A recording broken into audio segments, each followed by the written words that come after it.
আজ ছিল আমাদের ছোট্ট বৃদ্ধির 1 বছরের জন্মদিন, আর তার সাথে ছিল আমাদের নিউ টাউনে গৃহপ্রবেশেরও খাওয়া দাওয়া। কাজটা যেহেতু লাঞ্চের ছিল, তার জন্য আমরা দুটো টিম মিলে যে যার জায়গায় পৌঁছে গেলাম। এক জায়গায় ছিল বাফেট আর আরেকটা জায়গায় ছিল সিটিং। আজ ছিল তার সাথে প্রচুর মেনু, তার জন্য আমাদের ঠাকুরেরা সাথে সাথে গিয়ে সমস্ত প্রিপারেশন শুরু করে দিল। গৃহপ্রবেশের মেনু ছিল পুরোপুরি ভেজ, আর বার্থডের মেনু ছিল পুরোপুরি নন ভেজ।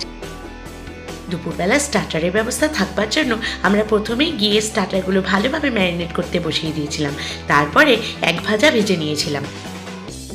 আর তারই সাথে চলে এসছে গরম গরম রসগোল্লা, আর তৈরি হয়ে গেছে পায়েসও। আর সবশেষে তৈরি হবে চিকেন। আর যেহেতু ক্যাটারিংয়ের চিকেন, আর যেহেতু অনেক কোয়ান্টিটিতে থাকে, তার জন্য কিন্তু সবসময় আমরা তেলের মধ্যে প্রথমে চিকেনটাকে ভেজে তারপরে ওটাকে ঝোলের মধ্যে ফুটাই। তাহলে আমাদের কাস্টমারেরাও চলে এসে আর আমরাও স্টার্টার সার্ভ করতে শুরু করে দিয়েছি। আজকে আমাদের বাচ্চাগুলোর মেন আকর্ষণ কিন্তু এই টেডি বিয়ার উইথ মেনুগুলো ছিল, যেগুলো পেয়ে তারা খুব খুশি হয়েছে। আর আমাদের কাস্টমাররা যদি আমাদের সিটিংয়ে একটু টাইম দেয়, তাহলে কিন্তু আমরা গরম গরম কড়াইশুঁটি কচুরি ভেজে আর ভালোভাবে ফিশ ফ্রাই গরম গরম তাদেরকে খাওয়াতে পারি। তাহলে আর কি, এইভাবে আমরা খুব ভালোভাবে দুটো জায়গাতেই ক্যাটারিং করলাম।